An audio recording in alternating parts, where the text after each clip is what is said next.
Good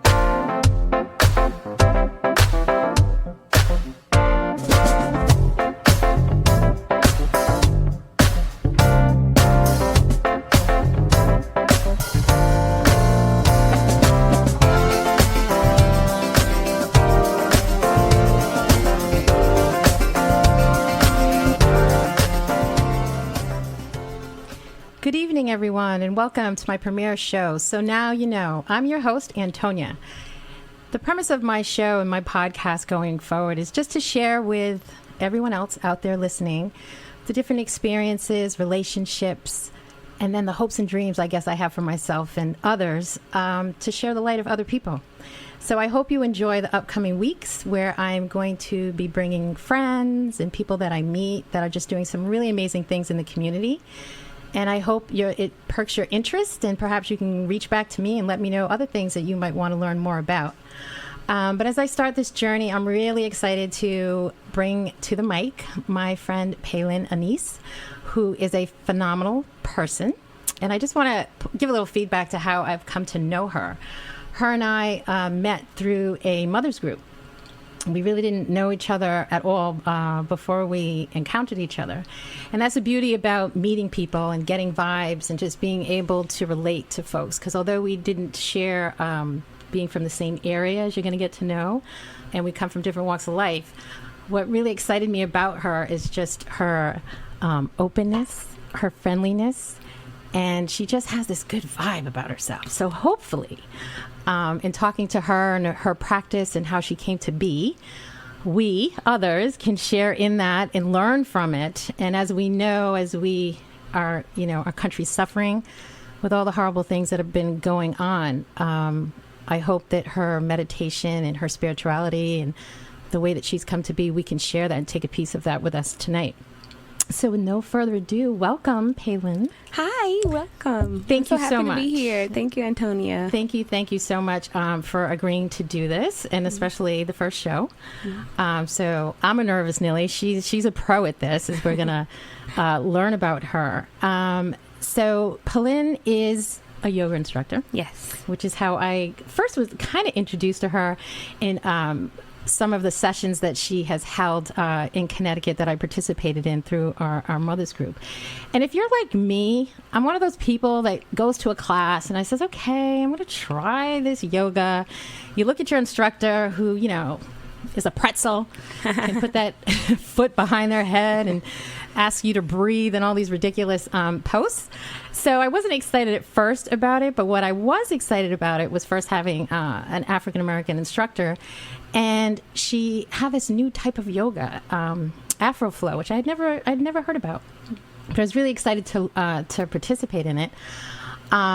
So yes, I was probably in the back row. I probably rolled my eyes many a times at you as I tried to stretch myself and breathe at the same time. But what I did take away from that, and I think a lot of times when I do exercise class, it's all about the teacher. It's all about the instructor and whether or not they can maintain your interest and make you want to come back. Granted, you were just doing this like with a bunch of friends, but I definitely would come back. And then the other side of it is looking at you and saying, wow, I think I could do that. Knowing in the back of my head, no, you can't. But yes, you can. The idea that, wow, there's a person who had a passion, had an idea of what they wanted to focus on in their life, and they are doing it and doing it well. And that is just something that I've always really, really admired about you. So I just want to get off the mic and let you talk about a little bit about yourself and the things that you do. I mean, I was introduced you through, like I said, through yoga, and you're in that class. But I know that you are a phenomenal dancer. You're with Alvin Ailey, which again... Yes. I've taken a class at Alvin Ailey and felt, yeah, I could do this. Like, I totally could be a dancer and be on stage. But then, at the end of the class, I was like, no, we're going to stay in our lane. But you had a good time. I did. Good. I think it was a belly dancing class. Yes. And I have no rhythm. I felt I did. As, I'm a Black person, I should. Mm-hmm. But there are some things that some of us cannot do. So tell us a little about yourself and how it was that you came into choosing this career path. Well, I'll start by saying that I started with musical theater. That's really when if we're going to go way back to the beginning, I'll say in 10th grade, I was in my first musical and I fell in love, and I had been singing and dancing my entire life up until that point. And when I was in that show, I'll never forget, I decided in that moment that this is what I wanted to do. I wanted to pursue a career in the arts. And so fast forward to college, I studied musical theater in undergrad at Howard University in DC. And when I was there, my dance, we have, if you're musical theater, you essentially study 3 disciplines, right? So there's the acting, there's the voice, and there's also the dance, right? So did I say that right? Yeah, singing, dancing, and acting, obviously 3 disciplines. So in our dance class at Howard, there was actually in our fundamentals of dance class, there was yoga. Can you believe that? So here I am, you come to Howard to get ready to twirl like Debbie Allen, and we're ready to go. And one of the first things we started to learn was yoga. And I remember, I think I probably was 18, and I wasn't ready for yoga then. I'll be honest and say that. And I remember being like, wow, you just really want to 5, 6, 7, 8. Can we twirl a little bit? You want that stick to come out? Come on, let's go. Pounding the floor like a thing. That didn't come to Ailey, actually. That comes later. But yeah, so that was my first introduction to yoga. So I always start by saying that for me, the yoga and dance were never really separate, which will fast forward will take me to Afroflow, but I'll get there in a minute. But after studying musical theater at Howard, I moved to New York, and I'm originally from Flint, Michigan, and went to school in DC, and then ended up here. And DC was sort of like my little stepping stone to get to the big city, so yes, I didn't come we're here. all about New York. Right. Those New Yorkers out there that Yes. no other city exists. Right. Yeah, so I had to take my time, though. I don't think I was ready straight out of Flint, Michigan. So, but when I got here, of course, I was ready to go, and I started auditioning, and immediately I booked a tour. So I went on tour and did Off-Broadway. And then my husband, I actually met at Howard as well. So we got married shortly after. And at that time, I also started to study at Alvin Ailey when I was here. So after I came back, I wanted to pursue a little stronger discipline in dance, or training in dance. And so I studied there. And then around that time, I'm just giving you a nice little rundown of how I became a yoga instructor, because at that time I was still performing fully and training when I wasn't performing. And I got pregnant. So you know what happens when a tour dancer, when you get pregnant, you have to figure out what's next, right? So because you're not really able to dance at that point. Okay. Yeah. You say that. Yeah.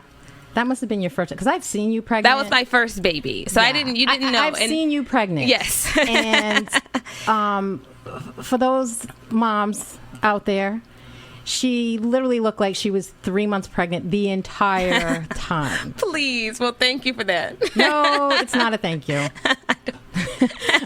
And I'm sure you've seen many instructors out there that are out there doing their thing and 9 months pregnant and so forth. So I was one of those girls in the back of the room again, hiding during that class, and then looking at you like, really? Yeah. Like, really? We're going to put the foot behind the head with the belly. Okay. With the belly. Yes, absolutely. So that was second pregnancy, right? That I knew you.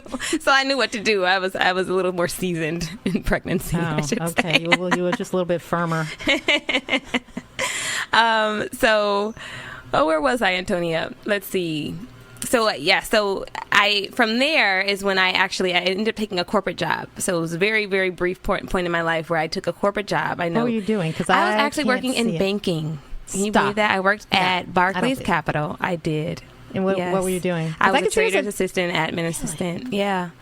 Yes, right around the time in 2008, so around the time that the markets could have collapsed and that there was a merger of Lehman Brothers, and I was there, and it was How long did it last? How long did you last? Well, I lasted not too long, like 2.5 years, actually. Because I could see you, like, you'd walk in all bubbly and happy, and It didn't. It was sort of a conflict of culture, right? Yeah.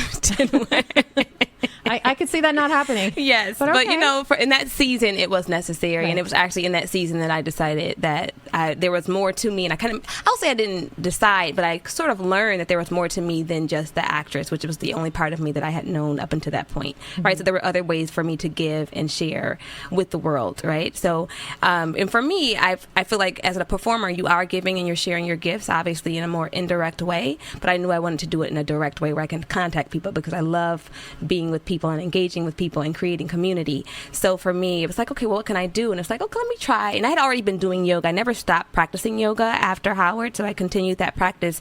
So then I decided I would do a yoga teacher training, and I traveled to Guatemala. There's a studio in the city called Reflections, and she does a teacher training in Guatemala, and it was 6 weeks of just completely immersed in yoga and meditation. Beautiful, beautiful lake. It's Lake Antigua, which is this, a Lake Atilan, excuse me. It's this beautiful lake that's surrounded with volcanoes, so the energy there is so potent and high, and that's where I became a yoga instructor. Yes. And I'm assuming that there were people who realized I'm not going to be a yoga instructor there. Because 6 weeks, I think, in that, very seclusive place, one would figure out whether or not they want to do that. Yes. But once you're there, you're there. Everyone's pretty much like-minded and wants to... I think it's definitely difficult, but I think that's part of the work, because as a yoga instructor, you're teaching people how to come from that darkness or whatever comes up for you, and saying that, I don't want to do this, I can't handle that, because where's that coming from? So it's how do you investigate that? And so once you make those discoveries yourself, then you can help other people sort of elevate and move through whatever they're moving through. And so tell us what happens when you do this course when you're becoming a yoga instructor. Ooh. Because I'm always impressed that obviously you're going to have to memorize the poses. Right. Yes. Be able to do them. Asanas, yes. Yes. And be able to Sanskrit instruct those who can't quite do those. Right. So that that takes a lot of time and patience. Yes. So I'm sure in doing and all the 6 weeks that you're there is part of it. Yes, it was intense, because typically you'll see a yoga teacher training program will be over the course of like 6 months, sometimes a year. It's not usually so compacted in that tight amount of time, and you're not usually going away, so you're still going about your normal day, your job, while you're in the teacher training. So when you actually stop what you're doing and you're fully immersed in this training, it definitely, I think it's actually a better way to do it, because you can focus on what you're learning and you can integrate it quickly. And of course, when you come back, you practice and you get better with time. Were you missing the other parts, the becoming an actress and the dance and the other things?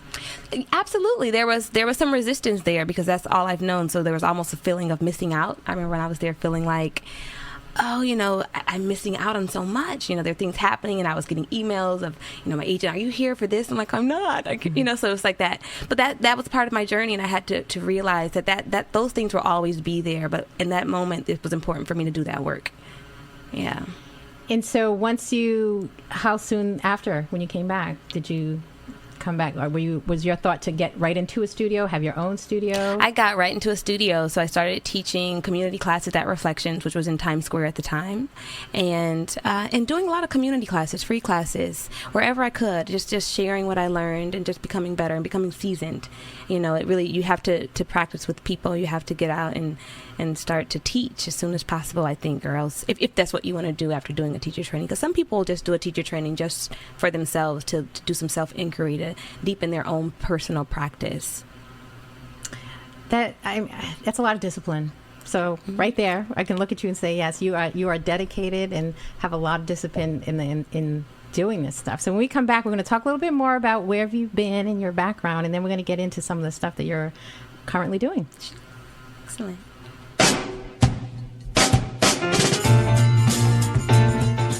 You're listening to the Talking Alternative Network.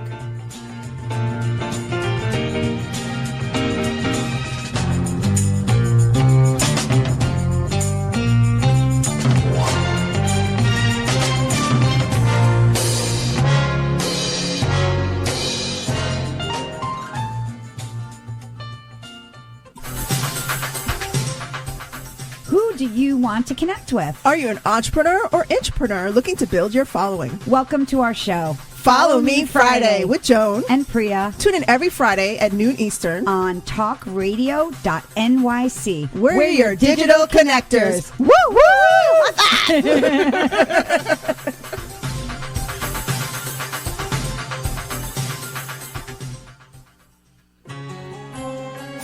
Talking Alternative Radio, 24 hours a day.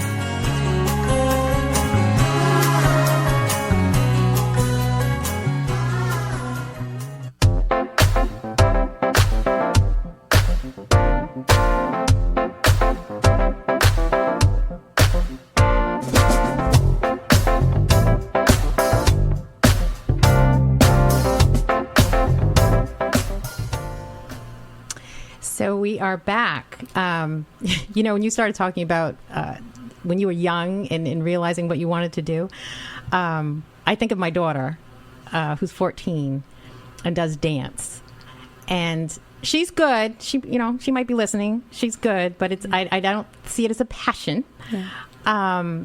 So was your mom one of those folks that would like videotape everything and you were the best all the time? Like I see these shows, Dance Moms, and people just go, get a little cuckoo about their girls dancing. I wouldn't say that my mom or my parents were dance parents or stage parents at all. They were just very supportive always, and just really made space for me to pursue my dreams, which was very, very great. I'm very grateful to have them as parents for that. So the transition from Michigan to DC, in a historically black college, were there a lot of kids interested in yoga and that part of dance? Because it just seems to me as culturally coming into that school, in that discipline of dance. I've never thought of Howard, I guess I should say, as a theater dance school. Mm-hmm. Yeah, so Howard does have a Department of Fine Arts that is very prestigious. We have sort of lots of graduates there, from Ruby Dee up to Felicia Rashad, Debbie Allen. The list goes on.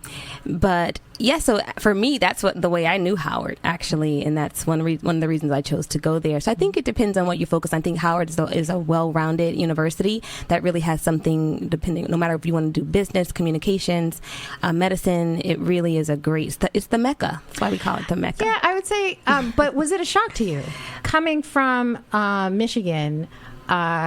And again, a competitive school for the discipline of dance, and you're with all these other students from around the country that are majoring in that. What was that transition for you in being? Because I mean, talk about maybe what it was in Flint. Outside of wanting to be in DC, like I think it's intimidating. Is my point. As a young person to come into that that environment, and then you have to be disciplined in dance and in ballet, because I see that now, even in high school, middle school, the dedication that kids have, and you held on to it, right? It's followed with you. So did you find that tricky, or did you second guess, was that the right choice and path for you?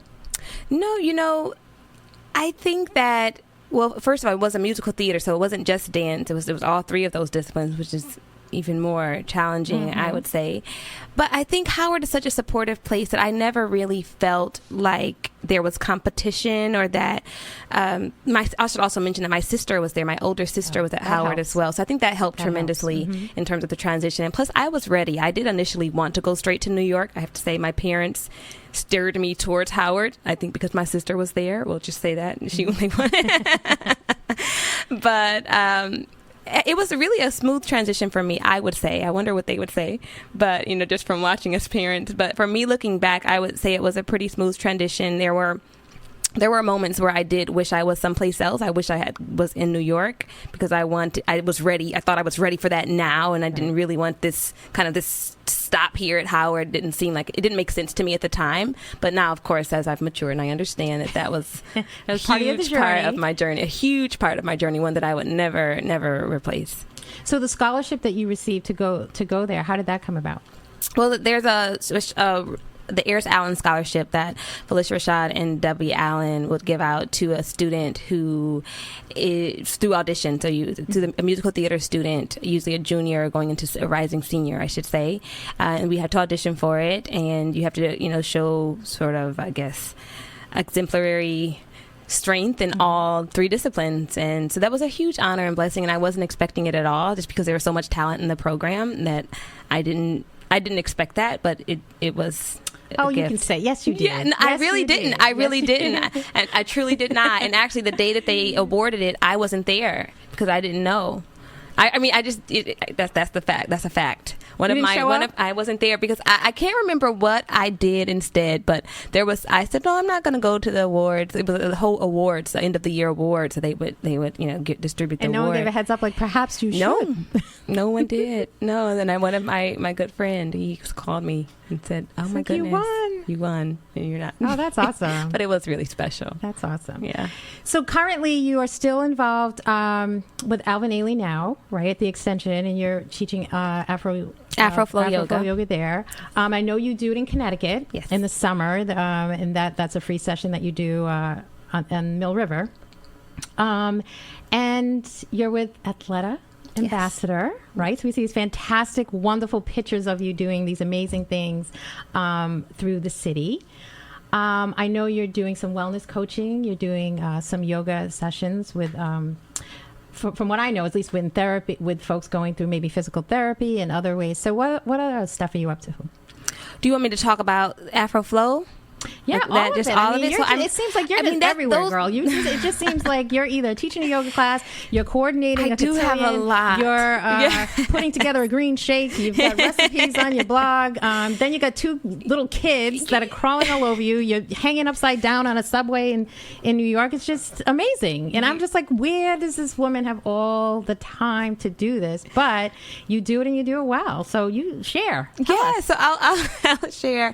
So I think it's just my lifestyle. So what you see on my blog, what you saw with those Athleta photographs of kind of a day in my life, and the classes I teach is really just me sharing my lifestyle from the coaching. This is the way I've lived for sort of, in terms of being a plant-based wellness coach. I've been eating a plant-based diet for almost going on 20 years soon. Okay, And explain. what does that mean? Yes, That between means the vegan. Yeah, I don't like to say Ay, vegan ay. because sometimes.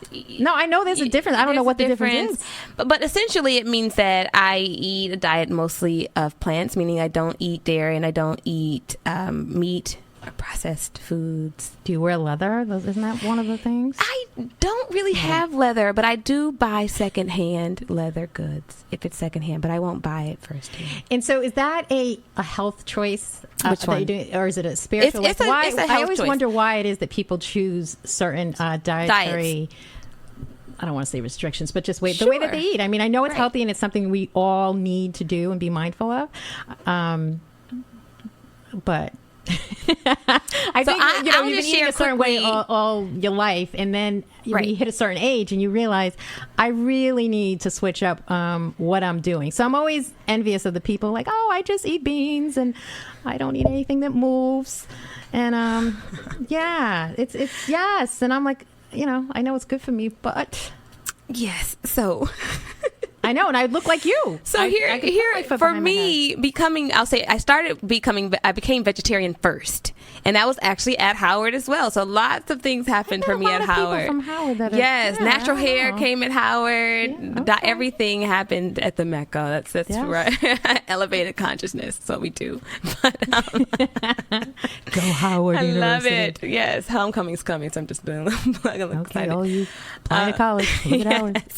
So but it really, the way I became vegetarian had nothing to do with what it is now. So at that time, there wasn't all of these, this sort of rise in vegetarianism. It was really, I worked at ESPN Zone, and there was a video that they showed around preparation of food and the meat, and something about that just bothered me.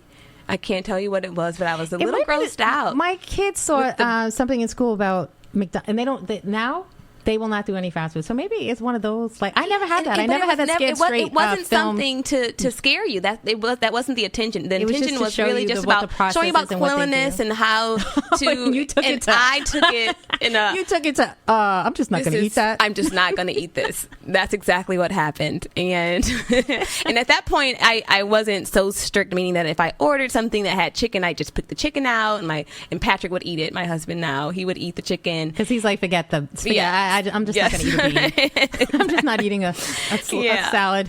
Yes, and so that was sort of me becoming vegetarian. And then as I started to learn about vegetarianism, I started to learn about the health benefits and how it was better for my health to eat this way, and it was a better choice for the environment and all of the above. And then when I moved to New York, I was eating vegetarian, I'd say, for about 3 years, and I went into this natural food store in Brooklyn, and I used to buy this green powder to mix with water, because back then we didn't have Vitamixes where we can do our kale smoothies, so we just had powdered greens. Had to do it old school, the old way. Old school way, yeah. So I remember going in there. I can't remember the name of it now, but I walked in and there was this goddess woman there, and she's selling me the green powder. And I used to get these She's big. like, drink the juice. Yes, Drink the juice. Exactly. And I used to get these boils on my face that were recurring. And at that time, I was eating a pint of Ben & Jerry's a day. I used to eat so much cheese. I loved feta. I'd eat it straight out of the pack. And I was waiting for her to say Parmesan, mozzarella. just She's like, oh, "Feta." all of it, any of it. I just bring it. I was a cheese addict, and cheese does have an opiate effect on the body, so I think I might have been addicted to cheese. So anyway, I got these boils on my face, and when I was in the store, I had one, and so she's like, "Oh, so tell me about your diet." I'm like, "Oh, I probably tell her I'm vegetarian." She's like, "Well, what do you eat?" And I said, "Well," she said, "Do you eat eggs and dairy?" And I said, "Yes." And she said, "Well, then you're not vegetarian. By certain definitions, you're not vegetarian if you eat that." And she said, "And that's why you have that on your face." She called me out. And that's what did it. That's what did it. You just had the goddess you know, say. the goddess told You me, had her and shame I am you into what you're eating. She did. But if I'm in the industry at that time. I'm an actress. Okay, so I you have can't to- walk around with yes, boils yes, on my yes, face, yes. right? Your And face Antonia, has it's to not look going to correct. work. Yes. I'm not going to get booked that way. Yes. So I have to clean it up. And So she handed you the green juice. She handed me my green and said, juice. Don't ever have a glass of milk again. Fall back on the dairy, and I did, but it was a gradual. It was not like cold turkey because it was hard to do. So I just slowly just add maybe a little sprinkle of Parmesan on my pasta, not too much. I slowly just started to wean myself off of it, and so now it's been over 10 years. Jeez. And almost 12 years actually since I've had dairy. Do you let your kids drink milk? No. Really? No, Antonia, you should see the looks that she's giving me. Did She's you looking at me. breastfeed? I breastfed both my kids till they were 2. 5? No, I'm kidding. So they don't drink milk. So And they my basically pregnancies eat your, were also vegan. Really? And your kids are 100%. beautiful. They're like, Thank you. They're natural. healthy. They're I strong. guess, yes. Okay. My birthing process was easy, but my You labors. probably didn't have an epidural, did you? No, You did it midwife, right in the birthing center. At least you didn't. Yes, Again, for the ladies that are listening, you're rolling your eyes. 4 If you could hours. see- And I'm telling you, it's All right. really. I attribute it to lifestyle. And it's really that simple. And if we shift our lifestyle, we'll then shift what we see and how we move and how our health is. And I know it's work. It takes effort. But once you and again, I know because it was hard. I was addicted. I was literally eating a pint of Ben & Jerry's, and just so you know, I was the same size eating a pint and that of Ben & makes Jerry's. me feel so good right now. I'm just makes telling me you feel like, because woo! people always will say, well, that's why you're so slim, Pauline, is because you're vegan, and that's not it. It's just metabolism. It's my mom. There's nothing I can do about Yes. Yeah, it. my eyes are 6 still babies rolling. the same way. It's nothing I can do about it. So your kids are like, I want to have a nugget. And you're like, they can eat a nugget. Or, I want a burger. And Here's you're what's like, happening. "No." Here's what's happening. So that's a really tricky thing, I will say, because my daughter is 9, and so when she obviously, like I said, raised her pretty much vegan, and now she's at the age where she can make her own choices, and I've given her that permission to make her own choices. It's her body. So I've given her the foundation. Here's why we make these choices, and you can make whatever choice you choose with that. And she's choosing to continue to eat vegan for now, and maybe she'll say later, I would like to try some chicken, and that's her business. All right, what does little man get? Right now, he's eating what I eat, and when he's old enough to make choices, then he'll be extended the same opportunity. One day they're gonna feel like, she kept all this good stuff. But They like daddy's might. in the Who back room, knows? like, the Who steak's knows? great, but you can't have any. I'm just teasing you. Yeah, I I'm know. just teasing you. But it is, you do get a point in life that you realize you do have to make changes in your health, right? We're all blessed to have really good health, but sometimes it doesn't always work that way. And one of the main ways of changing that is those habits, and they're just very hard to change. But that is part of the work that you do in working with folks in your wellness and the shakes and all those other good stuff. Talk a little bit more about your dance. I think you teach, right? You are teaching. Yes, so I teach Afroflow Yoga, which is a class that fuses Vinyasa Yoga with the dances of the African diaspora and live drumming and a little Kundalini Yoga. And so that's the breath and with rapid movement. And I teach that class currently at the Ailey Extension, which is in Midtown 55th and 9th Avenue. And it's a really dynamic class. It's a beautiful practice that I'm really happy that I was introduced to. And yes, I think you've participated in it before. So All right, when we know. get back, we'll talk a little bit more about that participation. We'll be right back. You're listening to the Talking Alternative Network. If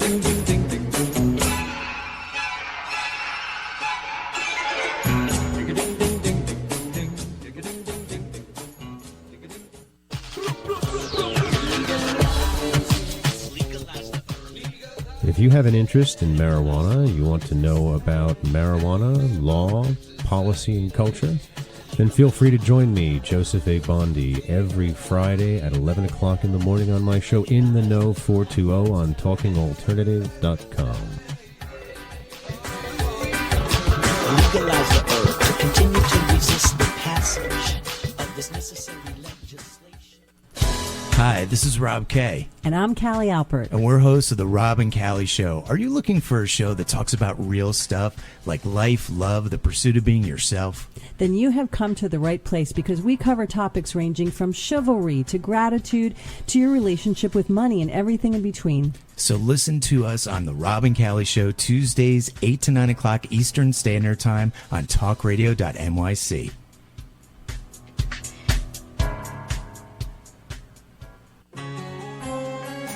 Talking Alternative Radio, 24 hours a day.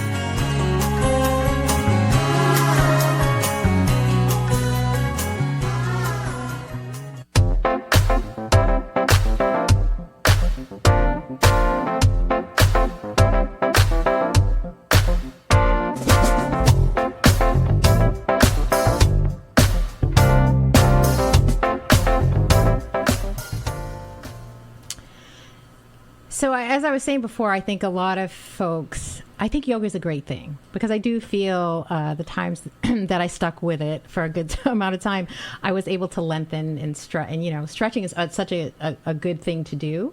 But I don't do it enough. And I think there's a lot of folks out there that are listening that we don't do it enough. As an instructor, what are the biggest challenges you think when you're teaching folks?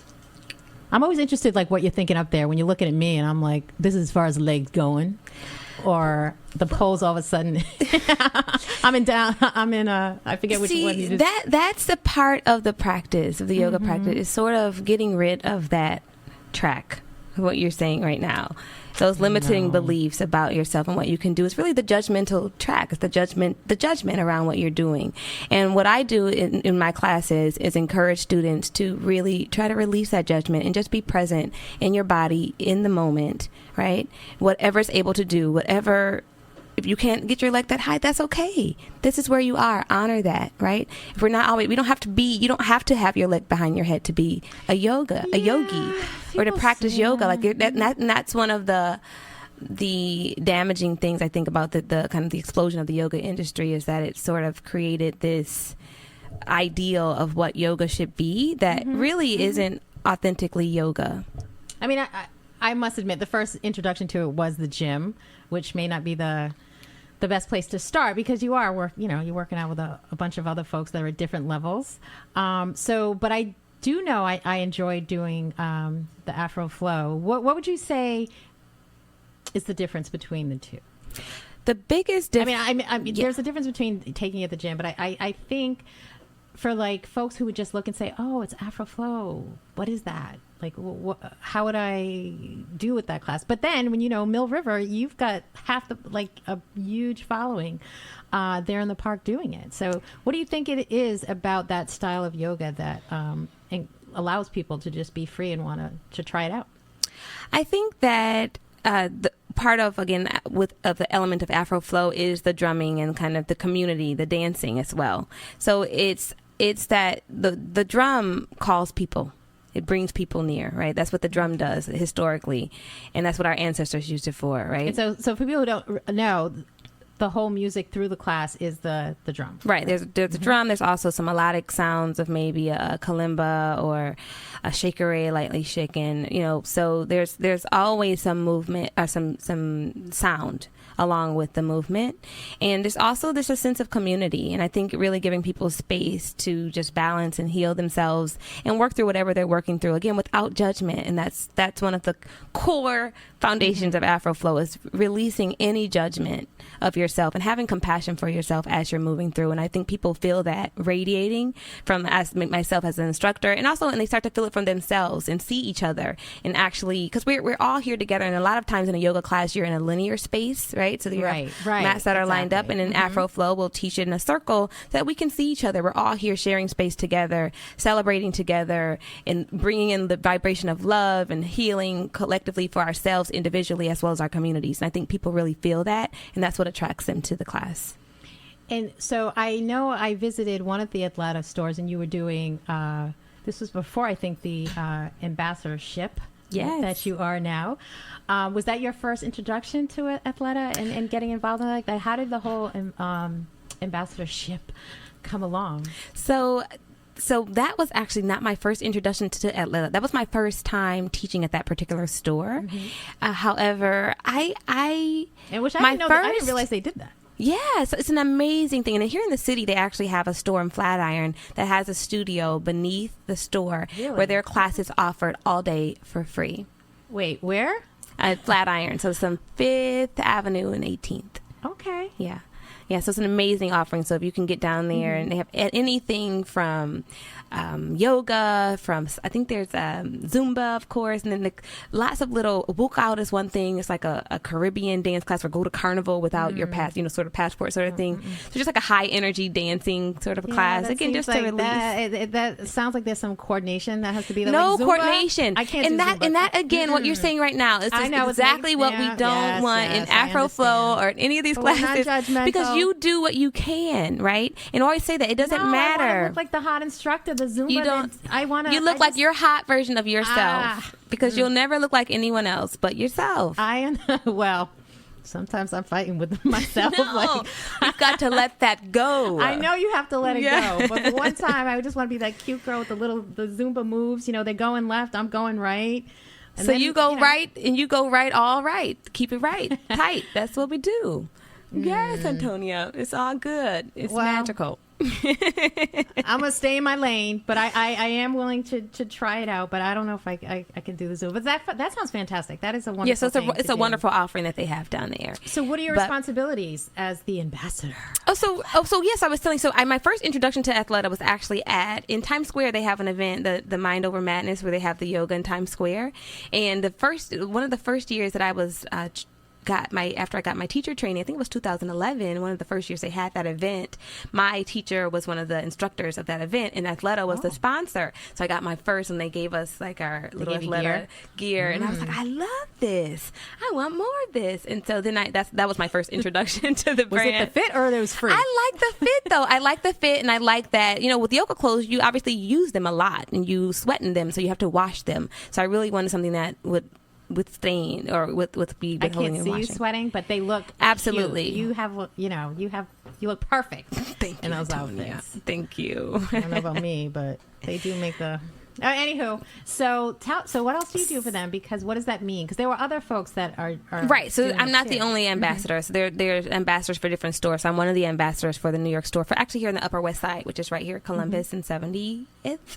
And one of my responsibilities is really just to create community. So one of the big mission of Athleta is really to ignite and empower women to sisterhood, to kind of encourage and lift each other up as we're on our fitness journey and our wellness journeys, and just overall. And so it's the power of she.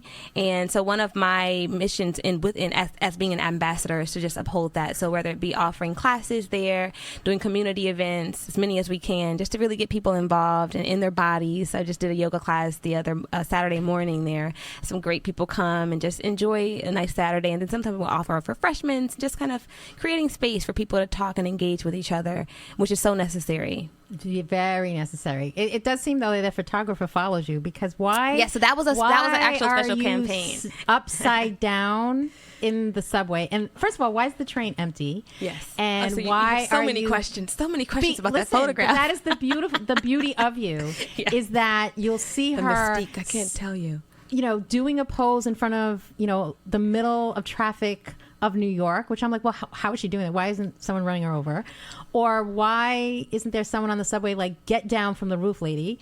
Yeah. So the first shoot that I did was actually with a photographer named Kenyon Perry, also a Howard graduate. I have to say, shout him out. Shout out to Howard. And I had an idea, and I came to him that I wanted to create some yoga images around that kind of the cacophony of New York City. So just the stillness of yoga with the madness of the city. So we just went several different places, and I just did some poses, and he captured them beautifully. And so that was maybe a couple years ago that I did that, and I actually wore Athleta.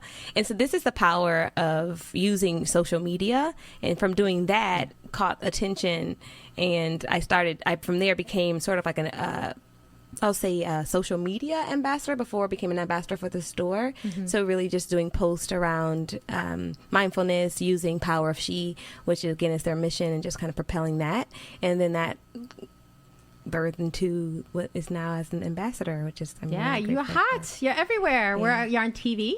I am on TV, so I still do acting as well. So I do a lot of commercials and print work. Yes, yeah. And a couple of times I don't get boils anymore, so I can do that. So now your face is clear because of the green juice. Absolutely. And the goddess that told you to get rid of milk. Gotta thank her someday. Yeah, I love it. All of a sudden, I'm looking. I think it was a bank teller. It was a bank. It was either commercial or print. I'm like, oh my gosh, I know her. And then you're featured on the Today Show. Now and then doing yoga. Well, Good Morning America. Was it Good Morning America? Yes. Yes, I've done the Today Show, but a different capacity. So I was an actress for that. But yes, so Good Morning America I've done twice. Yes, yoga. Yeah. And that doesn't make you nervous when you're up there. I mean, that is awesome. Nerve-wracking because that is live, and so when you're there, it is that feeling of like right now there are millions of people watching you. Put my foot. Well, you looked fantastic. Thank you. I was very excited because I was like, oh, I know her. So let's talk a little bit about the wonderful things that you're doing, but also, and we had talked about this a little bit the other day when we were getting ready for the show, with so much chaos that's going on in the world, and again, going back to the relationship of when I met you and how we've created a relationship, being able to be mindful, being able to take the stresses out of life. I know we shouldn't be judgmental and hard on ourselves, but I think as women we are, and as society we get that way. I'm always interested in how you deal with your stress or the things that are going on in the world, because you are this way all the time that I see you, and you're always happy. So talk a little bit about that. Well, I'm not always happy. Well, so I don't see. Well, those don't see. That's not authentic. So I've definitely, we all have those moments. We're human beings, right? So I think what's important and what you learn from meditating and being still is that everything is energy. All these emotions that we experience are energy. So if you're feeling sad or if everything that's going, obviously there's lots of anger. There's a huge range of emotions that we're all experiencing right now. But I think the danger is when you latch onto it and you hold on, right? So that if it stops and it becomes stagnant energy. So, i.e., if you're feeling sad and it doesn't move through, what does that turn into?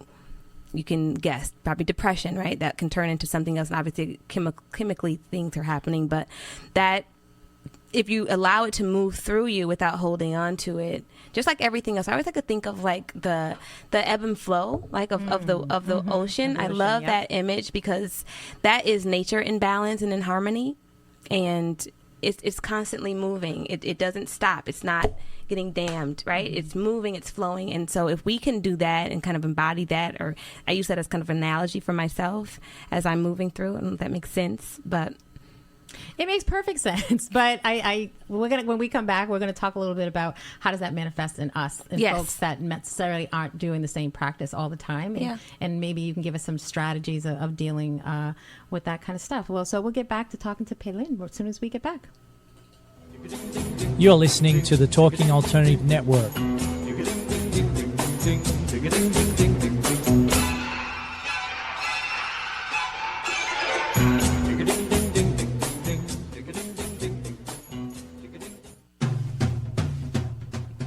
Are you into comics, movies, and pop culture at large? What about music and TV? Then you're in for a treat. This is Michael Dolce, your host on TalkingAlternative.com. I've been professionally writing comic books, screenplays, and music articles for almost 15 years. Catch my show, Secrets of the Sire, at its new primetime slot, Wednesdays, 8 p.m. Eastern Time. and get the inside scoop on the pop culture universe you love to talk about. For more info, go to secretsofthesire.com.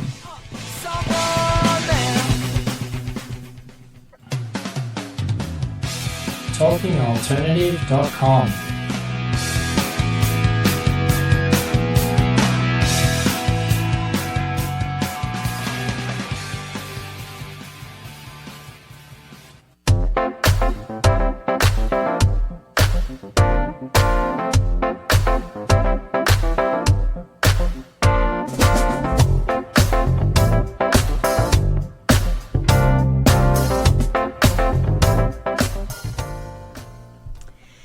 So I just want to touch a little bit on just what we were talking about with being mindful, being in the moment, and then, you know, recognizing our own stresses that we go through. You know, prayers out to Las Vegas and the tragedy that happened out there. Prayers out to those suffering around the world from the hurricanes, earthquakes, and all of nature's reactions going on right now. I think that's heavy on everybody's mind. And then, you know, we can't get away from it. It's on the TV. It's everywhere that we are, and on social media. How do we deal with that stress? And then I also think it's interesting when we talk about our personal stresses, right? I know you're from Flint, Michigan. Family's still there. The whole chaos with the water contamination hits home. How do we deal with that when it's, you know, you coach and you tell us, and you can talk to other people about being mindful and how to work through the challenges that we have in life. But what happens when it's you? You know, this is a heavy one. It is heavy. Yeah, It is.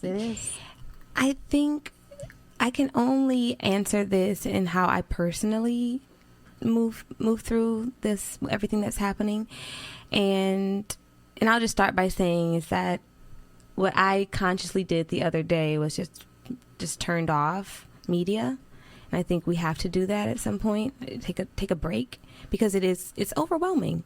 It's literally overwhelming. And if you are feeling your spirit getting heavy and you have to turn it off, and you have to be still and come back to what makes you feel good, to what brings you a higher vibration or just lifts you up in your spirit. And that's what I consciously do and make an effort to do.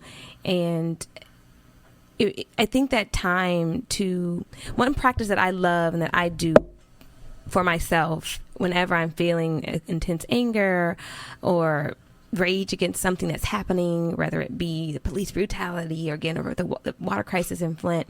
And sometimes you just feel completely hopeless and helpless around it, right? But understanding that there are small actions I can do. And I think for me, I start with myself, and I see myself as being, I see all of us as being beings of light, that if we continue to elevate ourselves, then we'll continue to elevate each other, our communities, our world at large. That's how I think. I think it can really be a movement of just tuning in and lifting each other up and staying in positivity, if that makes sense. So for me, I do a practice called loving kindness meditation, which is a meditation that I was taught by my teacher, Sharon Salzberg, and she does workshops at the Tibetan House down near Union Square. If anyone's interested in checking those out, there's some really great resources here in the city that you can tap into to just find a way to channel everything that you're feeling. And loving kindness meditation really just, whatever you're feeling, you just wish yourself well, and wish the person who's done well, who's done wrong, wish them well.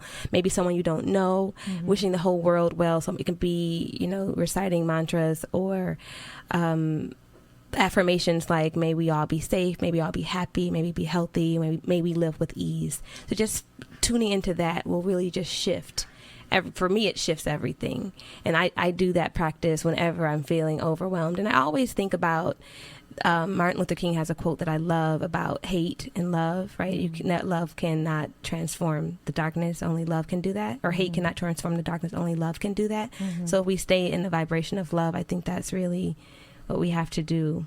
And I think that's one of the reasons I love Afro Flow Yoga, is because people leave there with their heart open, because there's a lot of movements that are from the traditional African dances that move through the heart, right? So you're opening through the heart with your shoulders drawing together, and you find space for that energy to really permeate their body, permeate your mind, your thoughts, and you leave feeling energized. You leave feeling and radiating this energy of love and joy. And I think if we tune into that, can make a difference. It's really small, but and I think finding whatever it is that how you release those tensions, whether it's journaling, some of us having a conversation. I think creating spaces for communities to come together and having conversations about what's happening is really healing and therapeutic. And I think we should do more of that as well.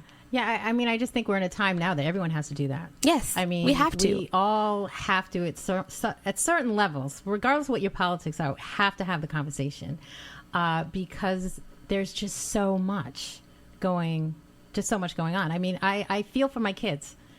They're teens, even the young kids. They don't quite get it. And then we have to try to explain all of this that's going on. And at times you're just lost for words, right? You just don't know, how do you ease their minds? How do you get them to realize that there is a tomorrow? There is a future. We're getting through this bump, but I just feel like there's a lot of just sorrow. And I feel like my kids and my daughter, I feel like she knows that there is hope for tomorrow, and she knows that she is responsible for that.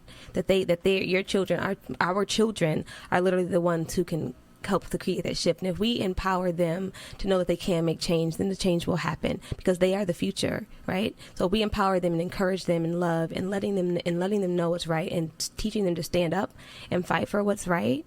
Then I think we're going to be fine, and I definitely believe that. You know. Well, we have to think that way, right?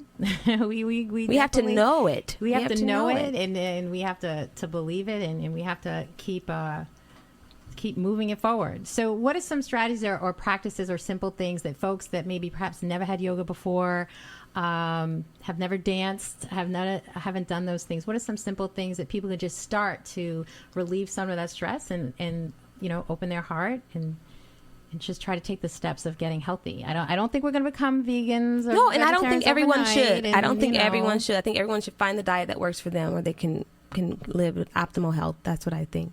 This just happens to be what works for me, but it just happens to be the optimal health path for me. For right now, it may be a year from now I may learn something different. Oh please, I cannot see you like eating a candy bar. You never know. I will say I do not like to eat candy because I got a lot of cavities when I was young, so I can't. So I don't mess around. When's the last time you had a chocolate bar? You're not doing anything. I do dark chocolate. Antonia, stop now. I eat a chocolate bar.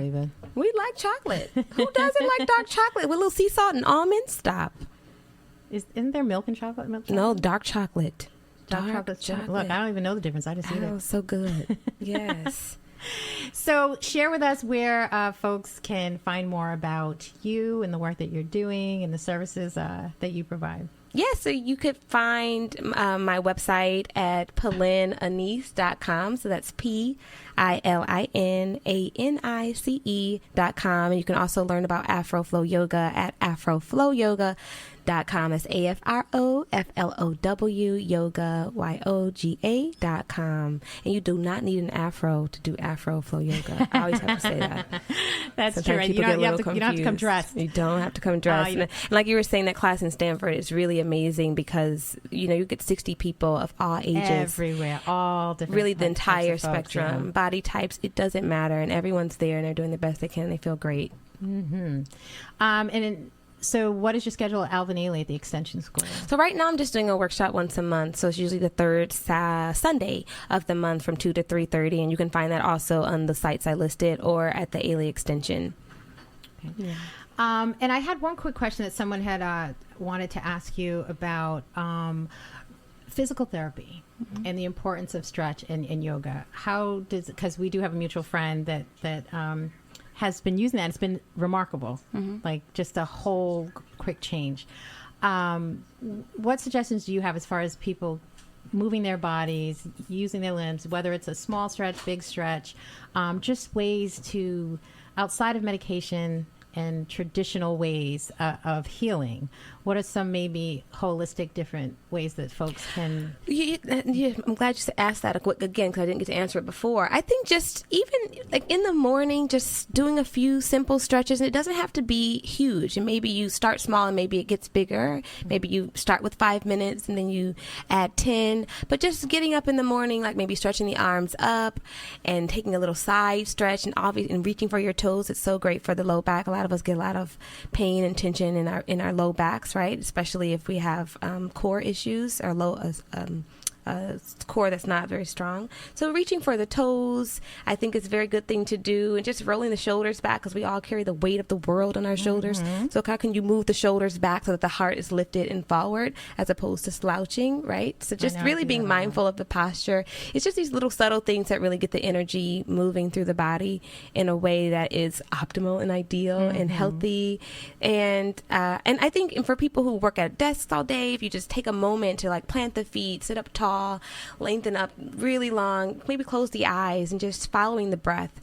Bring your awareness back to the breath, feeling the breath as it enters the body and exits the body. If you focus in on that, take a few moments whenever you're feeling extremely stressed or overwhelmed or frustrated, it will definitely pull you back. I mean, it's like a simple thing that, teach our kids that, and it's something that we adults need to do as well. My sure kids, your kids do. They do that, and it's so funny because my 3-year-old, my 3-year-old, he reminded his big sister the other day. He's like, she was upset. And he said, "Take deep breaths, and she did, and so it was really funny. Yeah, so I'm just going to shout out to her kids' future partners, because they'll be in a heated argument, and it'll be your children that'll look at them like, "Take a breath, baby. Just take a breath. It's okay. Just breathe, move through." So you must frustrate your husband, because he probably no, because I have moments. Like, get mad. No, actually, it's funny. It's the opposite. My husband is balanced, so he does not yell. I have a feisty side. I'm from Flint. Ask about it. I'm from Flint. I do, and I'm a Leo. So well, thank you so much for sharing this time and your journey with us. A lot of good stuff that we talked about today, and I just think you're so awesome. Oh, thank you, Antonia. And you hit a certain age and it's like, okay, lifestyles, like what lifestyles do I see out there that I want to do? And especially, you're in the heat of it with the kids at the young age, but now that my kids are teens, it's kind of like, okay, what's the next step? And health is one. So I do want to be that hot mama in the Zumba class, just, shaking it up and being able to touch my toes. Yes. So can I just say, I think you're awesome, Antonia, and I'm so grateful for the opportunity to come on and share this inaugural podcast with you. Yes, this You're is amazing. Some really good stuff. Yeah, and, it's one of those paths I found, and I said, let me go for it. So glad you're doing it. And I forgot what I was just going to say to you, but outside of thank you, and I hope you're going to come back. Yes, I see. So coming up next for our next show is going to be Rob and Callie. They're going to be tackling the issues of love, life, and the pursuit of yourself. So sit tight, and I hope you enjoyed the show. We will see you next time. You're listening to the Talking Alternative Network.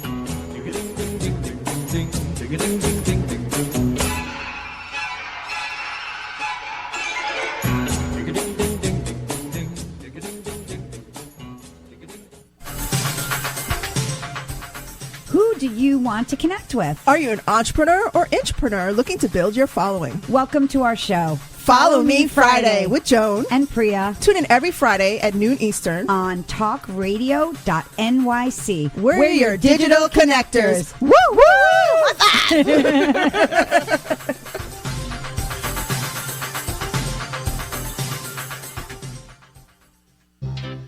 Hey, all you crazy listeners. Looking to boost your business? Why not advertise on Talking Alternative with very reasonable rates? Interested? Simply email at info@talkingalternative.com. Are you into comics, movies, and pop culture at large? What about music and TV? Then you're in for a treat. This is Michael Dolce, your host on TalkingAlternative.com. I've been professionally writing comic books, screenplays, and music articles for almost 15 years. Catch my show, Secrets of the Sire, at its new primetime slot, Wednesdays, 8 p.m. Eastern Time, and get the inside scoop on the pop culture universe you love to talk about. For more info, go to secretsofthesire.com.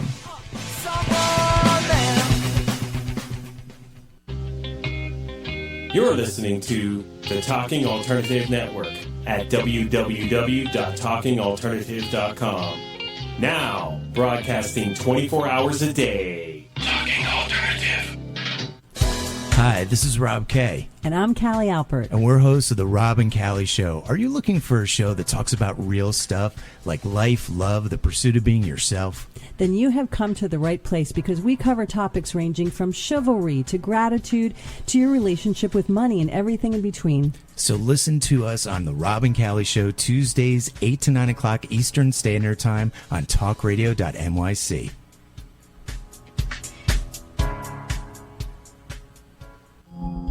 Are you a conscious co-creator? Are you on a quest to raise your vibration and your consciousness? I'm Sam Leibowitz, your conscious consultant, and on my show, The Conscious Consultant Hour, Awakening Humanity, we will touch upon all these topics and more. Listen live at our new time on Thursdays at 12 noon Eastern Time. That's The Conscious Consultant Hour, Awakening Humanity, Thursdays 12 noon on talkradio.nyc.